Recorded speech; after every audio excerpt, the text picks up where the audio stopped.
윤석열 총장이 어젯밤 정직 2개월의 징계를 취소해달라는 소송과 징계 집행정지를 신청했습니다. 윤 총장 측 이번 소송을 대통령에 대한 소송이라는 입장을 밝혔습니다. 이제 엄밀히 따지면 법적 소송 대상은 추 장관이 될 수 있는 건 아닙니까? 근데 윤 총장 측이 대통령을 언급한 이유 뭐라고 보세요, 변호사님? 저거를 윤 총장 측이 윤 총장 대 문 대통령의 대결 구도를 만드는 거 아니냐라고 하면 그 언론의 과잉 해석이에요. 어제 그 변호사의 그 입장을 보면 뭐냐면 대통령의 처분에 대한 소송이니 대통령에 대한 소송만 이거는 이제 법적인 거예요. 뭐냐면 어쨌든 징계가 있고 그 다음에 문재인 대통령은 제거한 것이기 때문에 이 행정소송의 대상이 되는 처분은 뭐냐? 문재인 대통령의 제거. 이게 최종 처분이에요. 그러니까 당연히 그 처분을 다투는 거고 네. 그 대통령의 처분을 다투는 거니까 법적으로는 대통령에 대한 소송 맞죠. 다만 피고가 그럼 대통령, 문재인 이렇게 쓰는 거냐? 그건 아니에요. 왜? 국가공무원법 보면 대통령의 처분으로 이렇게 인사가 발령이 났을 때 그거 다툴 때는 소속기관의 장이 피고거든요. 그러니까 피고는 법무부 장관이라는 거예요. 피고는 법무부 장관이지만 소송의 대상의 처분은 대통령의 처분이죠. 그 얘기를 어제는 법적인 얘기를 한 거고 마지막에 저 얘기를 하고 나서 그 변호사가 뭐라고 그러냐면 여권에서 얘기하는 것은 정치적인 얘기가 그쪽의 해석이죠. 이런 취지를 얘기한다는 거예요. 그러니까 여권에서 대통령 대 또는 언론에서 대통령 대 총장의 싸움이다. 이건 정치적인 해석인 거고 법상으로는 당연히 대통령 처분을 다투는 거니까 대통령 소송이 맞는 거죠. 그리고 이제 청와대에서 하는 얘기는 무슨 얘기냐. 저건 아마 청와대에서 대통령으로 아마 정치적인 책임을 옮겨가는 걸 차단하기 위한 건 아니겠어요?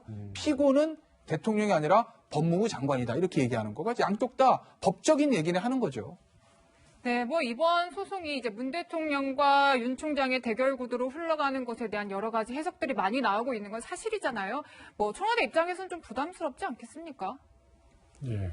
그 모든 정치적인 부담은 최종적으로 대통령제 국가에서는 대통령 정치적 부담을 다 갖는 것은 그건 맞습니다. 그런데 이제 개별 사건에서 구체적인 어떤 책임 이런 부분하고는 좀 다른 거겠죠. 그리고 그 법무부 장관이 이제 소송 대리인이 될 것이고요.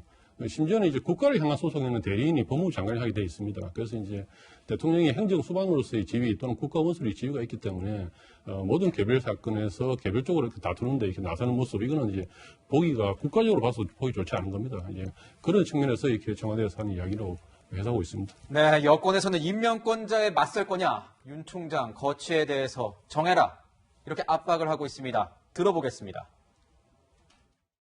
윤 총장이 스스로 이제 그치를 정할 것 같지 않으니까 대통령과 한판 하겠다는 그런 메시지를 보낸 것 같아요. 그런데 이제 우리 문재인 대통령은 사실은 아주 무서운 분입니다. 평소에는 이제 부드러운 듯 하지만 마음 먹으면 무서운 분인데요. 저는 윤석열 총장이 검찰개혁을 바라는 국민들과 대통령을 이길 수 없을 거라고 보거든요. 지금까지 윤석열 총장 좋아하시는 분도 있고 많이 계시기 때문에 그런데 더 그런 식의 모습을 이후에 그런 식의 모습을 보이는 거는 도리어 좀 찌질해 보일 수도 있다고 봐요. 네. 보면은 여권은 윤 총장이 소송을 하는 게 문재인 대통령에 대한 도전이다. 이렇게 총공세를 하고 있습니다. 자, 강기정 전 대통령 정무수석도 이런 말을 했습니다. 대통령과의 싸움이라는 걸 잊으면 안 된다. 정말 대통령과의 싸움을 계속할 거냐? 이 점에 대해서 윤석열 총장이 선택해야 할 문제라고 본다. 이렇게 사퇴를 압박하는 이유는 저희가 뭐라고 봐야 될 것 같습니까? 사퇴하고 싶어도 못해요. 공무원 비리로 수사 의뢰되면 수사 끝날 때까지 사퇴 안 되잖아요. 사표 안 받아주는 거 아니겠습니까? 하고 싶어도 못합니다. 그리고 지금 여권에서 자꾸 대통령과 싸우는데 이 정도면 그만둬야 되는 거 아니냐 이렇게 얘기를 하는데 정치의 영역이 있고 사법의 영역이 있어요. 여의도와 세종로에서 해결할 문제가 있고 서초동에서 해결할 문제가 있는데 지금 이 상황은요. 정치 영역을 넘었어요. 이제 사법의 영역입니다. 자, 보세요. 징계 같은 거 하기 전에 만약에 대통령이 추, 윤 이 두 사람의 충돌이 강해지니 추 장관 빼고 윤석열 총장 같은 경우에 임기가 있으니까 해임은 안 되지만 윤석열 총장 불러다가 상황 이러이러하니 좀 물러나줬으면 좋겠다. 이래서 윤 총장이 만약에 사표를 내고 나가게 하려고 그랬는데 윤 총장이 버틴다. 이러면 대통령이 이런 문제들을 정치적으로 해결하려고 하는데 그렇게까지 버티는 게 맞냐? 라는 정치적인 비판이 가능합니다. 네. 그리고 윤석열 총장이 국감장 나와서 대통령이 메신저에 보내서 임기를 채우라고 했습니다라는 말의 근저에는 대통령께서 저보고 자진 사퇴를 권유하신다면 저는 한번 생각해 보겠습니다라는 게 저는 깔려 있다고 봐요. 그 상황이라면은 정치적인 해결이 가능했고 그 상황에서 윤 총장이 버티면 대통령이 그렇게까지 정치적으로 부탁하는 데 너무하는 거 아니에요, 총장? 대통령과 맞서는 겁니까? 라는 비판이 맞죠. 지금은 정치 문제가 아닙니다. 징계했잖아요, 법대로. 정직이잖아요. 윤 총장은 징계 사유가 하나도 없고 절차도 위법하고 이건 불법적인 처분이라고 생각하는 사람이잖아요. 그런데 그런 사람이 어떻게 나갑니까?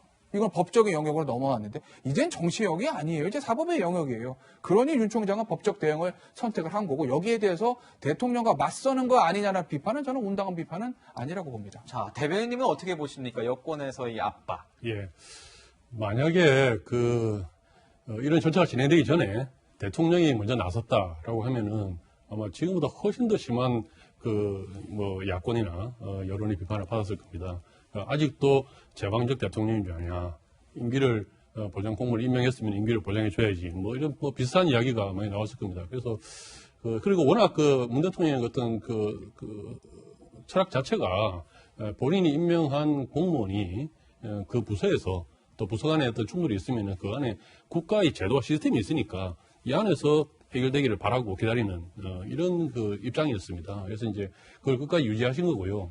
그 다음에 이제 여권의 이제 여러 이제 중진들이 이렇게 이야기하는 말씀은 저는 이제 정치한 지 얼마 안 됐기 때문에 잘 모르지만은 아마 윤석열 총장이 중앙지검장으로 이렇게 발탁이 되고 또 갑자기 또 총장으로 발탁되는 과정. 총장이 되고. 예.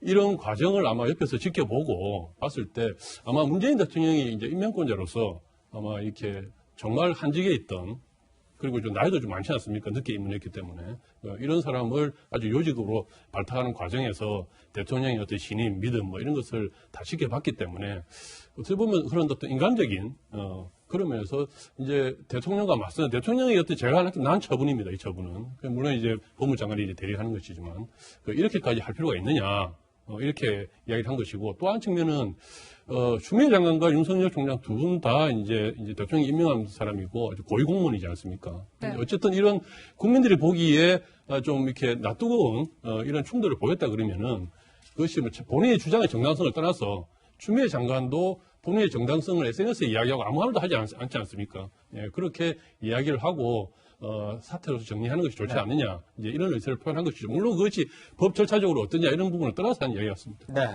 네, 이 윤 총장에 대한 징계 관련 논란들은 계속되고 있는데 이 징계 관련 어떤 요약된 문건이 공개돼서 더 논란인 것 같습니다. 이 내용들을 좀 준비를 해봤는데요. 그 문구들을 좀 보면요. 이 전교조 판사라는 이미지를 만들어내고 있다.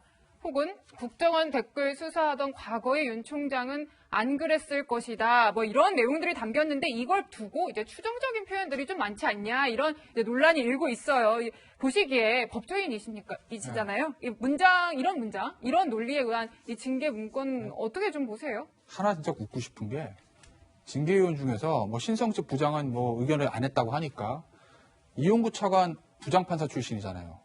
본인 판결문 썼을 때 예전에 이렇게 썼는지 궁금하고 그 다음에 정한준 교수 위원장이요. 변호사지만 변호사이자 로스쿨 교수입니다. 안진 위원이요. 로스쿨 교수입니다. 네. 로스쿨에서 학생들 법률문서 작성을 가르칠 때 이렇게 쓰라고 가르치는 저는 궁금합니다. 기본적으로 판결문이든 공소장이든 결정문이든 이런 의견 써든 법률 문장이라는 거는요. 이 결론에 승복하지 못하는 사람을 승복하게 설득하는 거예요. 승복하는 사람 기분 좋으라고 보여주는 게 아니라 문장을 보고 나는 무죄라고 생각했는데 판사님이 이러이러해서 내 주장을 안 받아들이고 유죄로 판단했구나. 승복하고 설득하는 문장이에요. 설득 어떻게 하죠? 설득은요. 논리와 근거를 가지고 하는 거예요. 추정을 가지고 하는 게 아니라. 지금 제작진이 굉장히 좋은 거 3개 딱 뽑았는데 그 판사 문건 보시면요. 재판부 딱 해놓고 어떤 재판부에 대해서 판결을 씁니다. 네. 과거에 이러이러한 판결. 예를 들어 집시법에 대해서 검찰은 실형구형인데 집행유예 판결했다. 이런 게 내용이 들어가요. 거기에 대해서 해석을 붙이지 않았습니다. 그런데 그 판결을 적시한 걸 보고 지금 이제 징계에서 뭐라고 해석했냐면 전교조 판사라는 이미지를 만들어내려는 것으로 보인다. 학생운동 지지 좌익 판사라는 이미지를 만들어내기 적합하다. 그 문건에요. 전교조 얘기 없고요. 학생운동 얘기 없고요. 좌익 얘기 없습니다. 그 세 사람이 무슨 근거로 그걸 이렇게 해석하는 거죠? 어떤 법률문장은 이렇게 쓰지 않습니다. 또 하나. 국정원 댓글 수사하던 과거 윤 총장, 이건 이제 한동훈 검사장 관련된 건데, 윤 총장이 예전에 비판하던 상사의 모습을 보는 것 같다. 과거의 윤 총장이라면 나는 수사의 공정성을 이제 여기서 빠졌을 것이다. 라고 말했을 것이다. 라는 무슨 수필도 아니고 소설도 아니고 상상력과 관심법으로 만든 법률 문장을 썼는데요. 이거요, 이렇게 하잖아요. 윤 총장이 이제 집행정지 신청할 때 행정소송할 때 저 법무부의 행정처분을 다투는 거잖아요. 처분의 근거 문제가 이거예요. 예. 이거 행정법원 판사들이 뭐라고 생각하지? 저는 궁금합니다. 무슨 생각으로 이렇게 쓰셨을까요, 의결서를? 저 민변 출신의 권경의 변호사도 이 징계 의결에 대해서 역사의 길이 남을 추문이다 이렇게 얘기를 했습니다. 대변인님 어떻게 보십니까? 예. 제가 보기에 뭐 이렇게 지금 징계 결정문이 지금 공개가 됐죠. 예, 뭐 공개가 된 것 같은데 저도 좀 봤습니다. 전체 공개가 됐죠. 예, 다 봤습니다. 다 봤는데 저는 뭐 방금 우리 김 변호사님 말씀하신 거에서 뭐 동의할 수 없는 게 전체적인 내용이 제가 보기에 아주 상당히 잘 써져 있습니다. 잘 써져 있고 오히려 잘 써져 있었다. 예, 하나하나의 혐의 그리고 이제 징계 양정에 대해서 뚜렷한 그 근거와 증거들을 다 이렇게 넣고 있습니다. 다만 이 징계위원회가 공판이 아니었기 때문에 또 구체적인 어떤 증거 법칙에 의해서 증거를 채택하고 이런 과정을 거치지 않는 거 아닙니까? 그래서 이제 징계위원회가 판단한 그 증거와 근거들을 충실하게 다 담고 있고요. 그래서 그 결론 부분에서는 그렇습니다. 이제 이러한 내용들이 다 인정되기 때문에 해임을 할 만한 사유다 이거는. 그러나 대통령이 지명하고 헌법 임기를 보장한 고문이라는 점, 그리고 이제 주변에 이러이러한 심지어는 검찰 내부의 검사들의 의견을 참작해서 네. 그래서 양정을 2개월 했다 이렇게 나옵니다. 그래서 제가 봤을 때는 굉장히 논리적이고 근거도 충실하고 증거도 잘 갖춰진 의결 요지서다 이렇게 생각하고요. 민변 출신의 그 공예 변호사나 아니면 또 검찰 내부에서의 어떤 반발, 뭐 저는 이건 저는 충분히 이분들이 법률 전문가이긴 하지만 충분히 진영 논리에 따른 네. 이런 비판이다. 현재 검찰 내부에서의 비판은 이제 더 이상 뭐 별 의미가 있을까라는 생각이 들기도 합니다. 네. 네, 이러한 가운데 이제 이복현 대전지검 부장검사는요, 이런 이제 목소리를 내고 있습니다. 이 심재철 법무부 검찰국장을 비롯해서 이제 김관정 서울 동부지검장 또 이정현 대검 공공수사부장들이 작성한 이 진술서가 어차피 알려질 건데 좀 공개해라 검찰 구성원들에게 이런 목소리를 냈어요. 왜냐하면 언론 보도를 통해서 어느 정도 보도된 어떤 진술서의 내용들이 굉장히 편향되고 좀 어떻게 보면 이게 검사장이 쓴 의견서나 진술서 맞나라는 생각이 들 정도의 조악한 내용들이 있어요. 자, 보시면 심재철 검찰국장이 제출한 게 보도가 됐습니다. 네. 일부 언론에. 근데 이건 뭐냐면요. 예. 윤 총장이 나쁜 사람인지 좋은 사람인지 밝혀봐. 심재철 당신의 의견을 들어보게가 아니라 증언 대신하는 사실 확인서예요. 그 얘기는 뭐냐. 있었던 사실관계를 적시하라는 것이거든요. 판단은 징계위가 한다는 겁니다. 근데 심재철 검찰국장 쓴 거 보면 윤석열 총장은 사졸직 두목에다 어울리는 사람이다. 이런 사람이 대통령 되면 검찰 독재한다. 저렇게 생각할 수도 있습니다. 저거 심재철 국장의 개인 생각이니까 제가 저런 생각을 잘못됐다고 말은 안 하겠죠. 그런데요. 이건요. 사실관계를 적시하는 징계위에 내는 진술서에는 들어가면 안 되는 내용입니다. 이런 거요. 법정에서 증언하잖아요. 이거 개인적인 판단을 하지 말라고 제지당합니다. 저는 하나 궁금한 게 심재철 검찰국장이 이제 일선이 있을 때 법정 들어서 증언이 이렇게 증언하면 그냥 놔두실 건가요? 그러니까 지금 징계에도 그렇고 법무부에서 제출한 검사장들의 문건도 그렇고 과연 법률 문서의 기본을 지키고 있는 건가? 네.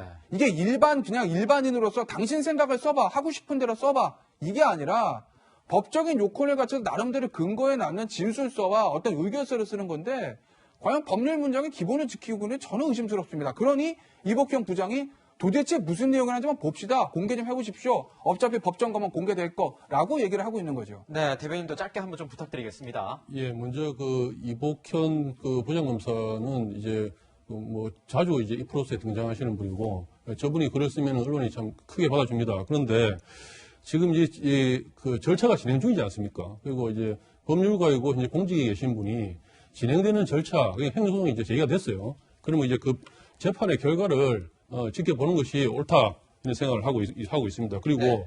지금 심재철 국장이나 뭐 이런 이제 진술서 이야기가 이제 언론에 나오는데 그 진술서의 여러 내용은요. 본인의 의견서를 낼 때는 사실관계에 대한 진술도 하고 또한 동시에 본인의 의견도 쓸 수는 있습니다. 그런데 이제 그것이 언론에 의해서 아주 자극적인 부분만 노출되는 뭐 이런 그 경향이 있어요. 그래서 심재철 국장의 진술 내용이 저런 부분만 있는 것이 아닐 것이다. 네. 그 과정에서 본인의 의견을 짧게 이야기한 건데 그것이 이제 언론에 나오기 때문에 그런 것인데 그것 때문에 그 진술서 전체가 저렇게 비난받을 건 아니다 이렇게 생각하고 있습니다. 네, 이런 가운데 뭐 전격적으로 사의를 표명한 추미애 장관 뭐 연가를 냈다가 돌아왔는데 추미애 장관 뭐 행보에 대해서도 얘기가 많이 나오고 있습니다. 뭐 서울시장에 출마하는 것 아니냐 뭐 이런 얘기도 나오고 정치권으로 이제 흘러 들어가는 이런 모습이 좀 보이는데 이 논란이요. 지금 보면 오늘 문재인 대통령의 지지율이 나왔습니다. 지지율 40%대를 회복했다는 여론조사 결과가 나왔습니다. 이 사안 자체가 정치권의 문제랑 굉장히 밀접하게 연관이 되기 때문에 이 지지도를 좀 봐야 될 것 같은데 변호사님 보시기에 어떠십니까? 부정적 평가는 50%가 넘었네요. 일단 어쨌든 뭐 소폭 반등을 한 겁니다. 30% 45% 소폭 반등한 거예요. 아무래도 어쨌든 추윤 갈등이라는 어떤 이제 문제가 있었는데 좋든 나쁘든 어찌됐든 간에 일단락은 된 것이거든요. 그렇기 때문에 그런 부분들이 반영돼서 그래도 조금 소폭 상승한 거 아닌가 뭐 이렇게 보고 있는데 근본적인 문제는 경제다. 부동산이다. 그리고 지금 백신의 확보 문제다. 이 근본적인 문제가 해결이 돼야 대통령의 지지율이 아주 본격적으로 상승 국면을 좀 타는 것이지 그게 해결이 안 되면 글쎄 모르겠습니다. 앞으로 대통령 지지도가 어떻게 될지. 네, 뭐 마지막으로 하나만 짧게 여쭙겠습니다. 지금 이제 서울시장 보궐선거에 이 추 장관 출마 가능성 얘기들이 좀 언급이 되는데 당내에서 뭐 얘기 나오는 게 있습니까? 글쎄요, 저는 뭐 그거는 이렇게 뭐 그렇게 합리적인 생각은 아니라고 생각하고 있습니다. 그리고 이제 본인이 이제 사의를 표명하셨지만 당장 뭐 후임 법무부 장관이라든지 또 지금 연말 연초에 지금 계속되는 그 일정들이 있지 않습니까? 그리고 이제 법 개정 사항에 대한 어떤 그 부속 조치라든지 공수처도 마찬가지죠. 후보를 일단 내야 되겠죠. 이제 이런 과정을 현재 법무부 장관을 빠르게 교체해서 할 수 있는 부분이 아니고 그래서 지금 뭐 일정으로 봐도 조금 무리한 해석이 아닌가 생각하고 있습니다. 네, 지금까지 이제 추 장관 행보까지 좀 전해드렸고요. 이 윤 총장 집행정지 신청은 다음 주에 이제 기일이 잡힐 텐데 어떤 결과 나올지는 주목해서 지켜봐야겠습니다. 두 분과는 여기서 인사드리겠습니다. 감사합니다.